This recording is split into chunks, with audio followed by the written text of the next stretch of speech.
பணம் இருந்தால் நம்மளை கடைசி வர பணமோ செல்வமோ ஆஸ்தியோ அந்தஸ்தோ ஆழ்பலமோ பணப்பலமோ படைப்பலமோ அரசியல் பலமோ நம்மளை கூட்டி சேர்க்காது. நமக்குள்ளே இருக்கிற வெளிச்சம். இவ்விதமாய் மனுஷர் உங்கள் நற்கிரிகளை கண்டு பரலோகத்தில் இருக்கிற உங்கள் பிதாவை மகிமைப்படுத்தும்படி உங்கள் வெளிச்சம் அவர்கள் முன்பாக பிரகாசிக்க கடவுது. ஆண்டவர் ஒரு வேலையை உனக்கு கொடுத்துதான் உன்னை பிறக்க செய்து இந்த புலோகத்தில் அனுப்பியிருக்கிறார். அப்போ நம்ம ஆண்டவருக்கும் அவர் கொடுத்த வேலையும் செய்யல, நம்மளும் அவருக்கு சாட்சியா இருக்க முடியல. நம்ம ரெண்டு இடத்துல அடிபடுகிறோம். ஒன்று, நாமே காப்பாற்ற முடியல. ரெண்டாவது, அவர் ஒரு வேலையை எதிர்பார்த்து அவருக்கும் நம்ம பணியாளி செய்ய முடியல. ரெண்டு காரியத்தில் நம்ம ஃபெயிலியர் ஆகினா எப்படி பரலோகத்தில் நம்மளை சேர்த்து கொள்வார்? நீங்களே கொஞ்சம் சிந்தித்து பாருங்க. உன்னையும் காத்துக்கொள், வெளிச்சத்திலே வெளிச்சம் காண்பீர்கள். உன்னையும் காத்துக்கொள், பிறரையும் நீ காத்து கொள்ளணும். இதுக்குத்தான் பரிசுத்த ஆவியானுடைய துணை உனக்கு தேவை. அப்பந்தான் உனக்குள்ள இருக்கிற நிறைவு அது நிரம்பி பிறருக்கு போகும். நீயே ஒரு பாரமாக இருக்கக்கூடாது. தேசத்தில் கிறிஸ்தவர்கள் ஒருபோதும் தனக்கு பாரமாக இருக்கிறதை கர்த்தர் விரும்பவே மாட்டார். இயேசு எத்தனை பேருக்கு பாரமாக இருந்தார்? அவர் எல்லாருக்கும் சகாயம் செய்கிறவராக இருந்தார். நாம் அவருடைய பிள்ளைகள், ஒரிஜினல் வித்து. எப்படி இருக்கணும் அன்பானவர்களே? அப்போ நம்ம செய்ய வேண்டிய கடமையை நினைச்சிருக்கிறோமா? இன்னும் நம்ம நினைச்சிருக்கிறோமா? இது நாள் வரைக்கும் எத்தனையோ சபைக்கு போகிறோம், அங்கே வாக்குத்தத்தம் சொன்ன அங்கே தான் போகணும், அங்கே சொல்லுவாங்க, நடக்காது. கூட்டம் பெருகும். வாக்குத்தத்தம் சொன்னால் புத்தாண்டு வருஷத்தில் வாக்கு தட்டம் அட்டையெல்லாம் பரட்டி நமக்கு பிடிச்சதை எடுப்போம். எப்படிங்க? வாக்கு தந்தவரெல்லாம் நம்மளை கவனிக்கணும். அவர் கிரியையெல்லாம் எதிர்பார்க்கிறாரு. உங்கள் வெளிச்சம் அவர்களுக்கு முன்பாக. அப்போ ஆண்டவர் எவ்வளவு சீனப்படுவார். ஐயோ, இவனை நாராயண வடிவை நம்பி இவன் ஒரு ஊழியம் செய்வான், ஒரு 10 வரையாவது ஆண்டவர்களை கொண்டு வருவான்னு பார்த்தா இவனுக்கே 10 வரை தேவைப்படுதுனாக்கி அவர் எப்படி நம்மளை குறித்து அவர் சாட்சி எப்படி சொல்லுவார்? கிறிஸ்து நம்மை குறித்து சாட்சி சொல்ல வேண்டும். எனக்கு பிரியமானவனே. அப்பதான் அவர் ரகசியங்களை பேசுவார். லூக்கா சுவிசேஷம் 11வது அதிகாரம் அதனுடைய 35வது வசனம். ஆகையால் உன்னில் உள்ள வெளிச்சம் இருளாகாதபடிக்கு எச்சரிக்கையாயிரு. நிறைய பேருக்கு என்னையும் சேர்த்தான் சொல்றேன், கொஞ்சம் அபிஷேகம் இருந்தா போதும். என்னைக்காவது ஒரு நாள் ஒரு தரிசனம் கொடுத்திருப்பார், என்னைக்காவது ஒரு அந்நிய பாச, அதை வச்சுட்டே படத்தை ஓட்டிடுவாங்க. நித்தமும் அதை உயிர்ப்பிக்கணும், அதுக்கு ஜீவன் கொடுத்து கொண்டே இருக்கணும், அதுக்கு ஊட்டச்சத்து கொடுத்து கொண்டே இருக்கணும். என்னைக்கோ எனக்கு அபிஷேகம் வந்து என்னைக்கோ ஒரு தரிசனம் கண்டேன். நீ என்னைக்கோ ஒரு நாள் தான் சாப்பிட்றியாக்கோ. அல்லேலூயா. உன்னில் உள்ள வெளிச்சம் இருளாகாதபடி. சிம்சோனை போல ஆயிடக்கூடாது. இப்போ பாரு, எலும்பி எல்லாத்தையும் சாஜிரம் நான் பிடிச்சி விலங்கு போட்டு கண்ணை பிடுங்கி மாவரக்க வச்சுட்டாங்க. ஆவியானவர் வெளியே போகிறது தெரியாது, பிசாசு உள்ள வர்றது தெரியாது. இந்த ரெண்டும் ரொம்ப கவனம். பிசாசு உள்ள வர்றது தெரியணும், ஆவியானவர் வெளியே போகிறது தெரியணும். இந்த ரெண்டு இருந்தால் தான் நம்ம உலகத்தில் மனுஷன் ஜெயம் எடுக்க முடியும். இல்லைன்னா சத்ரு ஒன்றை தூக்கி கமத்திடுவான். ஜாக்கிரதை. ஆவியானவர் நம்மை விட்டு போனது நிறைய பேருக்கு தெரியாம தான் இன்னும் நம்ம வாழுகிறோம். என்னைக்கோ கிடைச்ச அபிஷேகத்தை பிசாசு உள்ள வர்றது நிறைய பேருக்கு தெரியாது. கொல்றவன் எப்படி அணக்கெல்லாம் வந்து தங்கியிருப்பான்? நம்ம மாற்றி செய்கிறோம். பிசாசு உள்ள வர்றது அறிஞ்சுக்கிட்டாம்னு சொன்னால் தப்பிச்சிடும். எதிராளி வந்துட்டான் தெரியும். ஒரு சின்ன ஆவிக்குரிய ஜீவிதத்தில், ஆவிக்குரிய தன்மையில், ஆவிக்குரிய செபத்தில், ஆவிக்குரிய நினைவேலே இருக்கிறவனுக்கு சின்ன ஒரு வித்தியாசம் வந்தாலே எச்சரிப்பு மணி மூளையில் அடிக்கும், இருதயத்தில் கேட்கும். ஆண்டவர் சொல்லுவார், மகனே ஜாக்கிரதை. எத்தனை இடத்துல பிசாசு என்னை மேற்கொள்ள பார்த்து தெரியுமா? நான் ஒரு முட்டாள். எல்லாருக்கும் தலையிலும் கை வைப்பேன், எல்லாருக்கும் தலையிலும். தேவ பலத்தோடு. சிலையிலேருந்து ரிபிக்ட் ஆகும். அப்போ சொல்லுவார், அப்போ கை அது சொல்லி அப்போ சொல்லி விளக்குவார். ஆனால் காப்பாற்றுவார். நமக்கு இன்னைக்கு நிறைய பேருக்கு தெரியல. நம்ம அப்படி கை வைக்கிறோம். இது நமக்கு அந்த அந்த நம்மளை அந்த பிசாசை மேற்கொள்ளுகிற அபிஷேகம் அந்த வல்லமை நமக்குள்ளே இல்லைன்னு சொன்னால் நம்ம பிறருக்கு செபிக்கிறதை கை வைக்காமலே அது டச் ஆகும். நீ செபத்திலே அது இங்கே வரும். எத்தனை பேருக்கு புரியுது? தயவு செய்து நிறைய விஷயம் அதில் இருக்கிறது. நான் ரொம்ப பெருமைக்காரன்னு சொல்லதுக்கு விரும்பலை. அல்லேலூயா. அந்த 36 கவனிங்க. உன் சரீரம் ஒரு புறத்திலும் இருளடைந்திராமல் முழுவதும் வெளிச்சமாய் இருந்தால் ஒரு விளக்கு தன் பிரகாசத்தினாலே உனக்கு வெளிச்சம் கொடுக்கிறது போல உன் சரீரம் முழுவதும் வெளிச்சமாக இருக்கும். ஒரு சிலருக்கு ஒரு சைடு வெளிச்சமாக இருக்கும், ஒரு சைடு இருளாக இருக்கும். நான் சொல்றது புரியுதா? உள்ளுக்குள்ள அந்த ஆவி இருக்காது. வெளிச்சத்தில் ஜபம், சோத்திரம் சோத்திரம், ஜபம் ஜபம். உள்ளும் புறம்பும் சுத்திகரிக்கப்பட்டு இருக்க வேண்டும். உள்ளும் புறம்பும் வெளிச்சமாக இருக்க வேண்டும். நம்மளை தொட்டா ஒருத்தன் சாகணும், நம்மளை எதிர்த்தா ஒருத்தன் அவன் அழியணும். அதுதான் பவர். அந்த அந்த ஆவிதான் அது. அது நம்மளை பிசாசு இடம் கொடுக்காதபடி. அல்லேலூயா சொல்லும். ஒரு சரீரத்தில் ஒரு புறத்தில் இருள் இருந்தா அந்த அந்த இடம் பாதிப்பு வரும். அந்த இடம் பாதிப்பு வரும். தயவு செய்து பிரியமானவர்களே, யோபு புஸ்தகம் 18வது அதிகாரம் 5வது வசனம், துன்மார்க்கனுடைய விளக்கு அணைந்து போகும், அவன் அடுப்பின் நெருப்பம் அணைந்து போகும். துன்மார்க்கரை குறித்து சில வார்த்தை வசனத்தில் ஆவிலே உந்தப்பட்டு நான் பாருங்க. யோபு 18:6, அவன் கூடாரத்தில் வெளிச்சம் அந்தகாரப்படும், அவன் விளக்கு அவனோடு கூட அணைந்து போகும். இதுக்கு உதாரணத்துக்கு இன்னொரு வசனம் கூட சொல்லிக்கிட்டு நான் அதை சொன்னால் அது கரெக்டாக இருக்கும். அவன் பெலனாய் நடந்த நடைகள் குறைந்து போகும், அவன் ஆலோசனை அவனே விளப்பண்ணும். சிலவருக்கு மாமிசத்திலே நல்ல நல்ல திறமா இருக்கும்போது நல்ல அது தெரியாது. அதான் பிசாசு நல்லா கொழுக்க வச்சு சாப்பிடுவோம். நல்லா தூக்குவான், எதையும் செய்யறதுக்கு அந்த ஊர்ல அப்படி கம்பீரமா அப்படி இப்படி.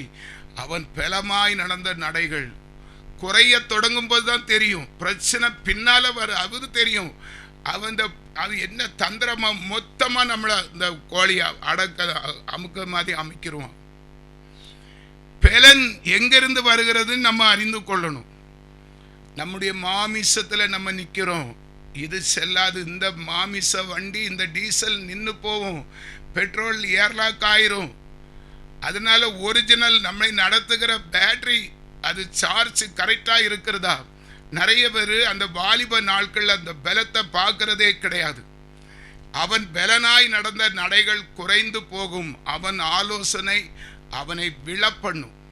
சோர்ந்துரும், குப்பரை விழுந்துரும், எந்திரிக்க முடியாம ஆயிரும். எல்லாரும் சொல்லுவாங்க, இன்னாரு இப்படி இருந்தவனுக்கு இப்படியா? ஒண்ணு செய்ய முடியாது. அதைத்தான் எகிப்துக்கு வந்தது. அடையாளம் நான் காட்டுறேன் பாருங்க. எகிப்து ராஜா பார்வோனுக்கு வந்தது ஒரு தரித்திரத்தை. அப்பொழுது கர்த்தர் மோசையை நோக்கி, தடவி கொண்டிருக்கத்தக்கதான இருள் எகிப்து தேசத்தின் மேல் உண்டாகும்படிக்கு உன் கையை வானத்துக்கு நேராக நீட்டு என்றார். உலகத்திலே பார்வோன் எகிப்து ராஜா பெரிய மன்னன். அவன் தன்னை கடவுள் என்று சொல்லிக் கொள்வான். சூரிய கடவுள் அவனுக்கு சகோதரனாம். பெருமையின் உச்சத்தில் இருந்த பாபிலோன், அந்த பார்வோன் எகிப்து ராஜா, அவனுக்கு தான் அந்த வசனம் பொருந்தும். அவன் பலவீனத்தை அடைய அவர் தகர்க்க செய்தார். எப்படி செய்தார்? அவன் சொன்னான், இஸ்ரவேல் ஜனங்களை போக விட மாட்டேன்னு சொன்னான்.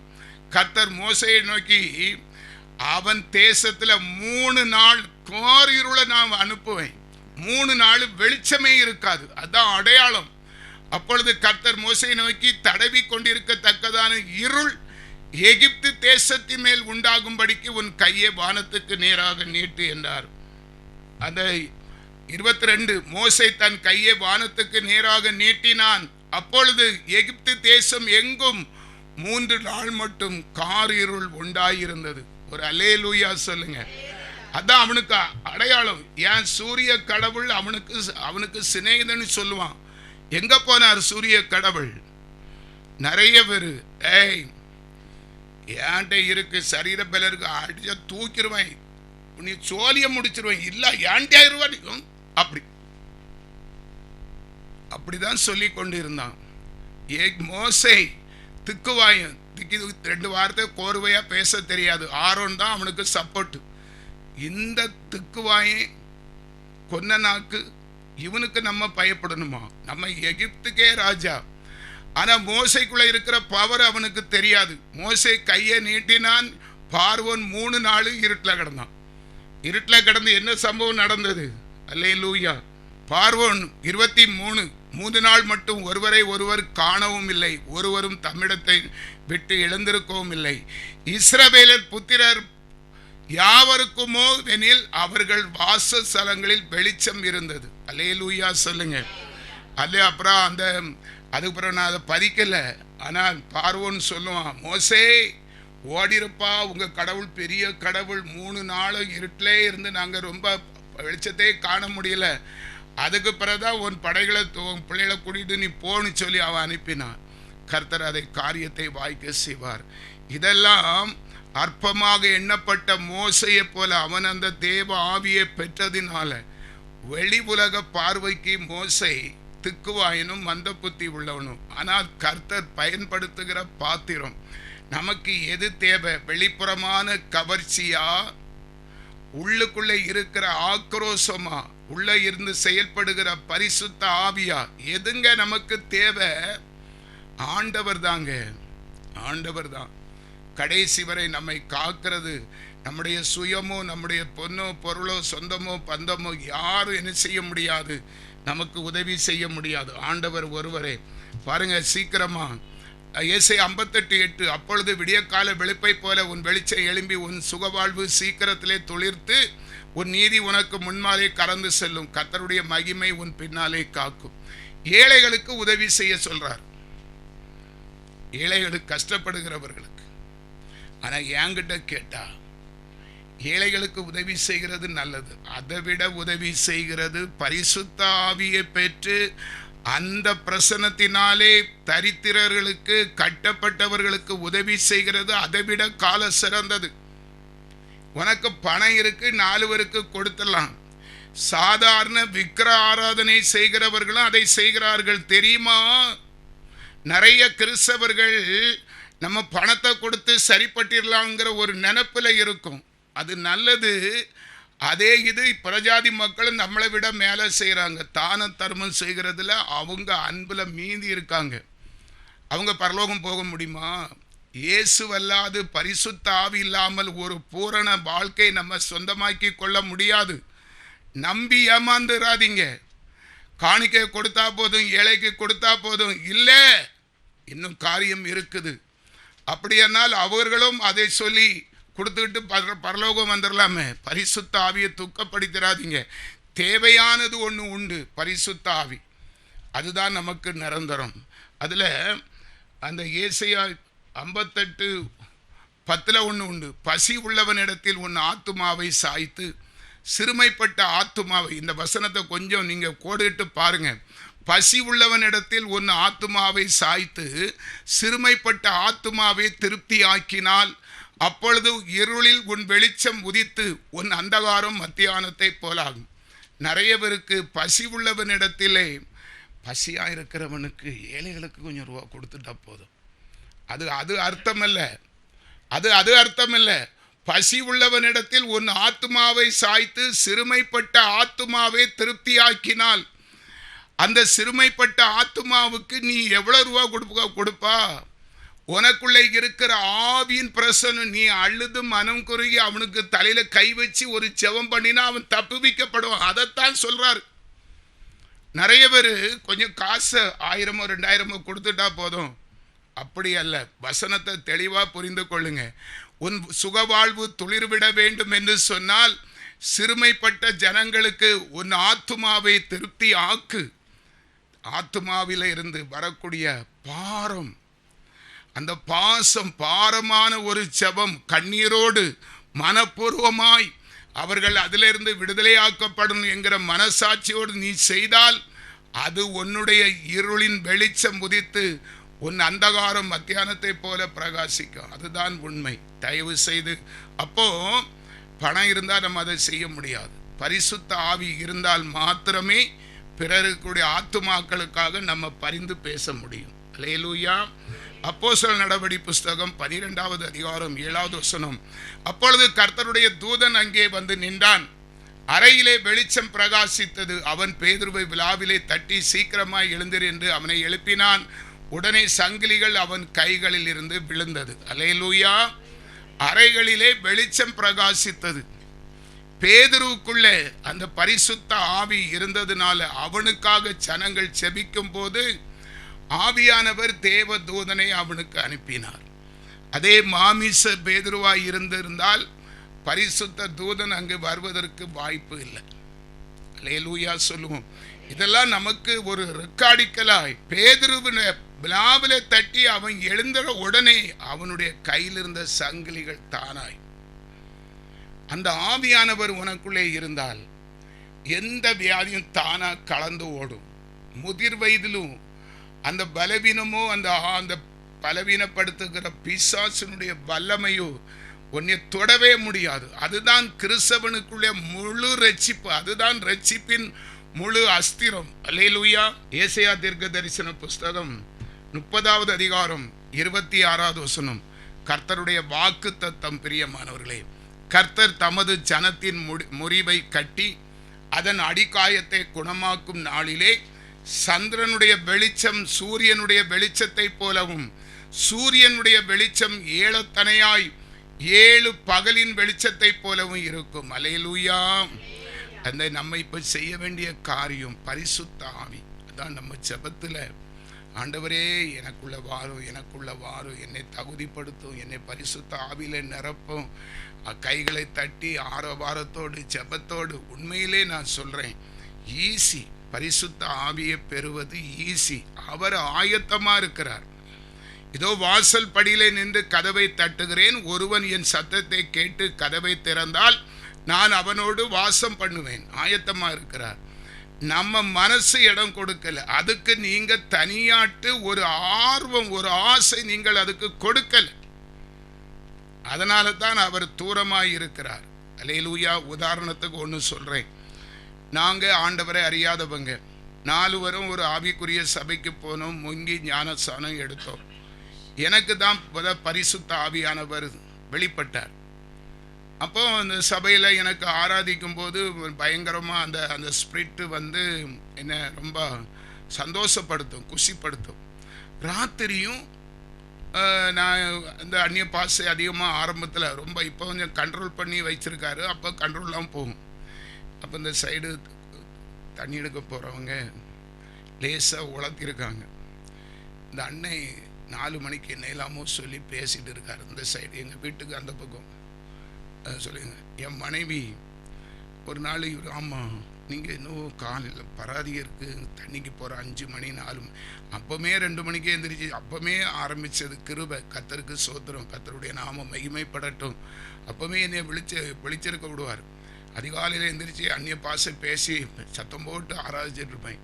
நான் ஏதோ சொல்லுது, ஏதோ பேசுது, தன்னாலே புலம்பிட்டு இருக்குன்னு சொன்ன உடனே அப்போ லேசாக என்னுடைய பாஸ்டர்கிட்ட என் மனைவி சொன்னதாலோ என்னோ எனக்கு தெரியல, ஒரு விஷயம் கேள்விப்பட்டேன்.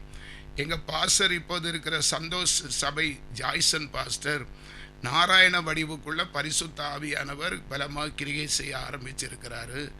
ரொம்ப சந்தோஷம். ஏன்னா நான் ஒரு சிறு பிள்ளை. அப்போவுமே இவ்வளவு வயசு எனக்கு இருந்தோம் பக்கத்தில் 2 வரையாவது தள்ளி விட்டுருவேன். அந்த ஆவியில் நிறைஞ்சி அப்படி ஒரு ஆர்வம், ரொம்ப ஆசையாக அதை ரசிப்பேன், அதை கேட்பேன், துதிப்பேன், ஜெபம் பண்ணிகிட்டே இருப்பேன். நாராயண வடிவுக்குள்ள பரிசுத்த ஆவியானவர் இறங்கி இருக்கிறாரு. ரொம்ப சந்தோஷம். என் மனைவிக்கு உடனே பொறாம வந்துட்டு. அல்லேலூயா. அவள் வந்து ஒரே அளப்பாணி, பயங்கர ஆளாங்க. அவள் அப்படி இருக்கான்னு யாரும் நினைக்காதீங்க. ஆமாம். அவள் ஏன் நான் கேட்டுக்கும் போது, ஆண்டவரே நானும் என் பிள்ளையா இருந்து நானும் கஷ்டப்படுங்க, அவங்களுக்கு மட்டும் அந்நிய பாசம் கொடுத்துருக்காங்களாம் பாஸ்டர் சொல்கிறாரு, எனக்கு இல்லையேன்னு சொல்லி. அப்போ நான் நினச்சேன், பத்தியா கனவும் புத்தியா காணிக்க பத்தியா. அப்போ ஆண்டவர் சொன்னார், நமக்கு ஓவராக தான் அவனுக்கு கொடுத்துட்டோமோ, அவன்கிட்ட இருக்க ஆவியை எடுத்துருங்க நீ, ஆண்டவர் சொல்லிடுவாரோ பயந்து. என்னை இப்படி சொல்லாத, நான் அதுக்கு தகுதியே கிடையாது. ஏதோ இறக்கம் பார்த்து போட்டிருக்காரு. சிலவன் சொல்லுவான் தெரியுமா, நாங்கள் ஒரு டிரான்ஸ்போர்ட்டில் வேலை செய்கிறோம், பேசிக்கல, எனக்கு பின்னால் வந்தவனுக்கு பேசிக் கூட போட்டிருக்கு, அப்போ அதையும் கட் பண்ண சொல்லிடுவாங்க. அப்படி ஆயிடக்கூடாது அப்படின்னு சொல்லி என் மனைவிட்ட சொன்னேன். ஆனால் அவள் கேட்கல, அழுது ஒரே பொழப்பம். விடலிய 4 நாளைக்குள்ள எனக்கு அந்நிய பாச வசனம்தான் கிடைச்சி, அவளுக்கு தீர்க்க தரிசனத்தோடி கேட்கிற யாவரும் பெற்றுக்கொள்வாங்க. அவர் சொல்றார், என் நாமத்தில் நீங்கள் ஒன்றும் கேட்கவில்லை, கேளுங்கள் அப்போது உங்களுக்கு கொடுக்கப்படும். அப்ப பரிசுத்த ஆவியினுடைய கிருபையின் வரத்தை கேட்காததுனால தான் நம்ம பெறல, அதான அர்த்தம். அப்ப நமக்குள்ள அசட்டை இருக்குதா இல்லையா, நிர்விசாரம், இதான் ரைட், இப்படியே போவோம். கேட்கிற எவனும் பெற்றுக்கொள்வான்.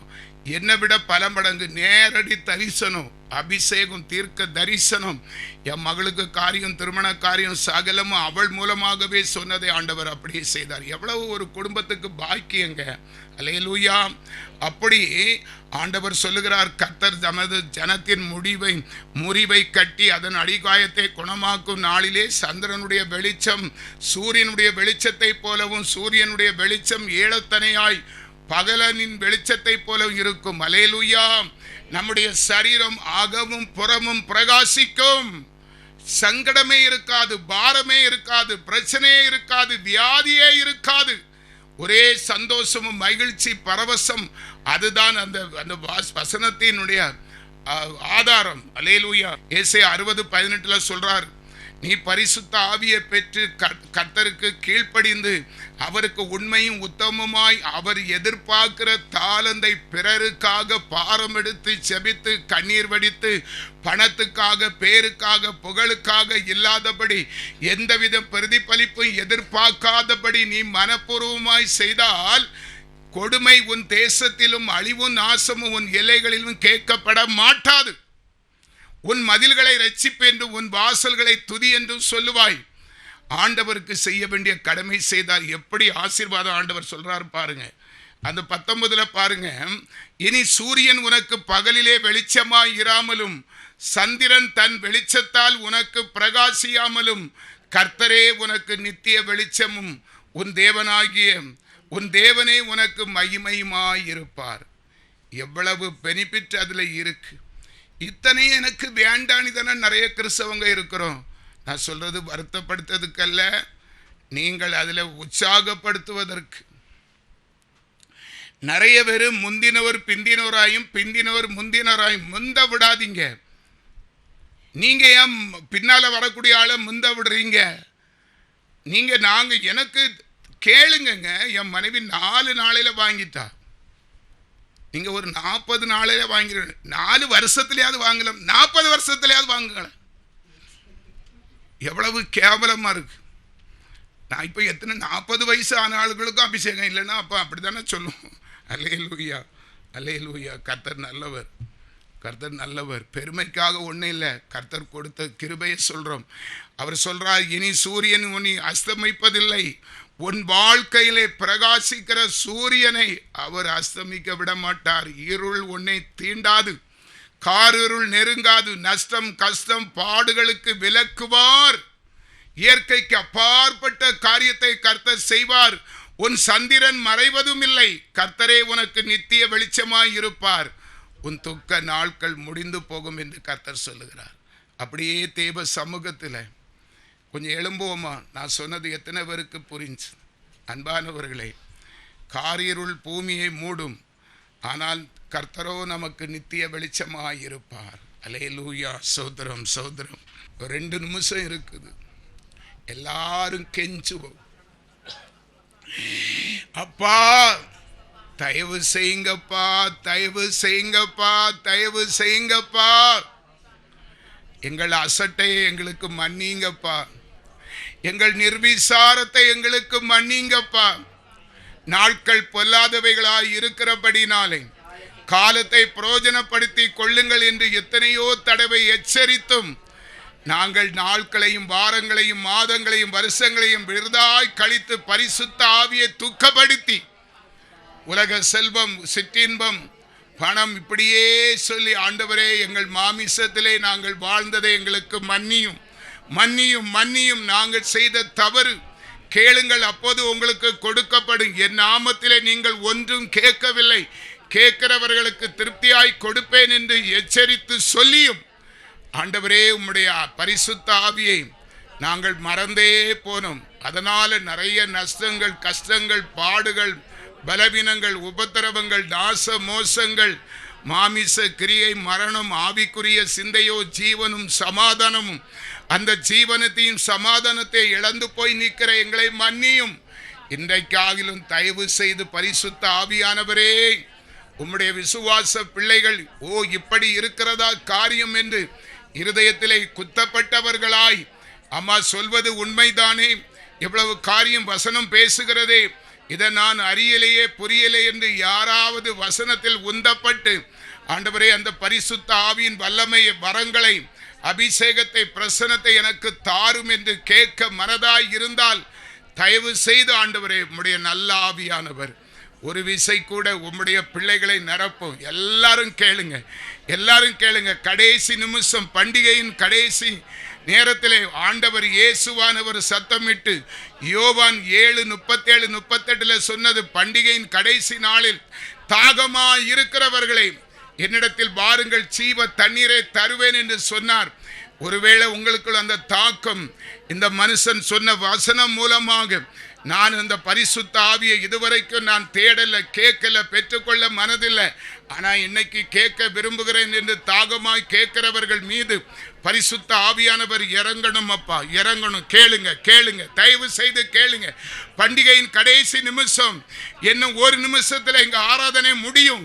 இந்த முடிவுக்குள்ள பரிசுத்த ஆவியானவர் நிச்சயமாய் மானானது நீரோடைய வாஞ்சித்து கதறுவது போல தேவனிடத்தில் கேட்கிற மனதாய் இருக்கிற உங்கள் மீது பரிசுத்த ஆவியானுடைய ஹோலி ஸ்பிரிட் இறங்க போகிறது, இறங்க போகிறது, இறங்க போகிறது. துதி துதி துதி துதி துதி துதி துதி. ஆண்டவரே எல்லாருக்குள்ள ஒரு விடுதலை, சுகம், ஆரோக்கியம், நன்மை வரட்டும், வரட்டும். ஆண்டவரே சத்துரு மாமிச கிரிகையினால வஞ்சிக்கப்பட்டு இருக்கிற அந்த வஞ்சன துரைத்தனங்கள், ஆவிகள் எங்கள் இருதயத்திலே மாமிசத்தை விட்டு அகன்று ஆவிக்குரிய ஜீவிதம், ஆவிக்குரிய நன்மை, ஆவிக்குரிய பிரசன்னம், ஆவிக்குரிய வல்லமை, அபிஷேகம் இறங்கட்டும், இறங்கட்டும், இறங்கட்டும். விசுவாச பிள்ளைகள் கேட்கிறார்கள், கேட்கிறார்கள். பெற்றுக்கொள்ளட்டும் சுவாமி, பெற்றுக்கொள்ளட்டும். தொடுங்க, தொடுங்க, தொடுங்க, தொடுங்க, தொடுங்க. பண்டிகையின் கடைசி நிமிஷம், கடைசி ஆராதனை. ஆண்டவரே, ஆண்டவரே, ஆண்டவரே, இந்த பண்டிகையின் அந்த ஆராதனையிலே ஒரு புதிய அபிஷேகம் இருதயத்தை ஆளுகை செய்கிற, இருதயத்திலே நினைவுகளை பூரணப்படுத்துகிற அல்லேலூயா பரிசுத்த ஆவியானுடைய பிரசன்ஸ் இறங்கட்டும், இறங்கட்டும், இறங்கட்டும். சுகமளிக்கிற வல்லமை இறங்கட்டும், இறங்கட்டும். அற்புதம் நடக்கட்டும். வறண்ட இருதயங்கள் கர்த்தருக்குள் தெளிவு பெறட்டும். ஜீவ நீரூற்றுகள் இருதயத்தை உறுதிப்படுத்தட்டும். ஆண்டவரை தெளிந்த நீருடையாக மாறி அனுப்பும் அப்பா, அனுப்பும் அப்பா. இறக்க செய்யும். தொடுதல் வரட்டும், தொடுதல் வரட்டும்.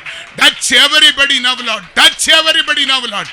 எல்லோருக்குள்ள ஒரு புதிய அபிஷேகத்தின் வல்லமை கர்த்தர் கொடுத்து உயிர்ப்பித்து, உயிர்ப்பித்து, உயிர்ப்பித்து, உயிர்ப்பித்து ஜீவன், பலன், சுகம், ஆரோக்கியத்தை கொடுத்து புது பலனடைந்து பலத்தோடு, சுகத்தோடு, ஆரோக்கியத்தோடு, நன்மையோடு பெற்றுக்கொண்ட ஆண்டவரே கிருபைக்காக, நன்மைக்காக உமக்கு சோத்திரம், சோத்திரம், சோத்திரம். ஆவியானவரே உமக்கு நன்றி அப்பா, உமக்கு நன்றி. இயேசுவின் நாமத்தில் பிதாவே, ஆமென். என் ஆத்துமாவே கர்த்தரை சோதரி, என் முழு உள்ளமே அவர் பரிசுத்த நாமத்தை சோதரி. என் ஆத்துமாவே கர்த்தரை சோதரி. கர்த்தர் செய்த சகல உபகாரங்களையும் மறவாதே. ஆமென்.